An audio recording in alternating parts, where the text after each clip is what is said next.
Hey everybody, and welcome to the channel. For this video I'm going to be making some shirts with some glow-in-the-dark vinyl. I'm going to share the link for this glow-in-the-dark vinyl that I got off of Amazon in the description of this video. If you guys want to try this vinyl out, you can go and do that. This is just regular glow-in-the-dark vinyl. It is white and glows green. So first thing I'm going to do is go into Cricut Design Space and put together the designs that I'm going to be using. I'm making 3 black shirts with different designs on all of them for this project. So in Cricut Design Space, I'm going to load in the designs, edit them to how I want them. One shirt, it's going to be a Frozen theme design where Elsa is inside a horse silhouette, kind of off of the Frozen 2 movie. And then the second shirt I'm going to do a Spider-Man design, and for the third I'm going to do a dinosaur design where just have like a claw ripping through look. I'm hoping it looks like it ripping through the fabric. We'll see how it turns out. So after I get all 3 of them loaded into Cricut Design Space, then I size it to fit in the shirt. I'm doing these for my kids, so they're going to be on like the toddler sizes, so smaller than normal. So once I get it all sized, so the next thing I got to do is get everything all ready, and I'm going to load the vinyl on the Cricut mat. I have to do this in 2 cuts because of the size of the designs and the size of the mats. So I'm going to do the Spider-Man and the dinosaur claw scratches first, and then I'm going to cut out the Frozen design from a separate sheet. Once the Cricut machine has cut out all of the designs, the next thing we're going to do is the weeding, which is probably the lengthiest part of this project. This vinyl weeds really nicely though. It's pretty easy to see the lines in it. It pulls off the backing, the transfer tape really nice. It's super easy to weed.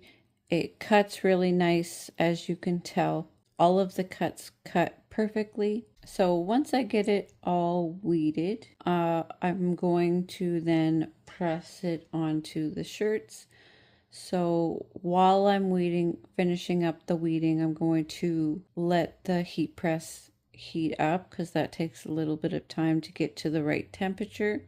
The temperature that I'm going to be pressing these shirts at is going to be 284 degrees Fahrenheit or 140 degrees Celsius, and I'm going to press them for about 20 to 25 seconds. Not a long press and a lower temperature than normal. Like I've said in previous videos, glow-in-the-dark vinyl is a little more fragile than regular vinyl. You don't want to overheat this stuff. You don't want to ruin the glow-in-the-dark feature. It needs a little bit of a lower temperature so that you don't ruin the glow-in-the-dark feature of the vinyl. 284 degrees Fahrenheit for 20 to 25 seconds, and then press them. And you need to do like a warm peel with this stuff, so not when it's really hot coming off the press, and not when it's cold, but like somewhere in between. Just give it a couple seconds to cool down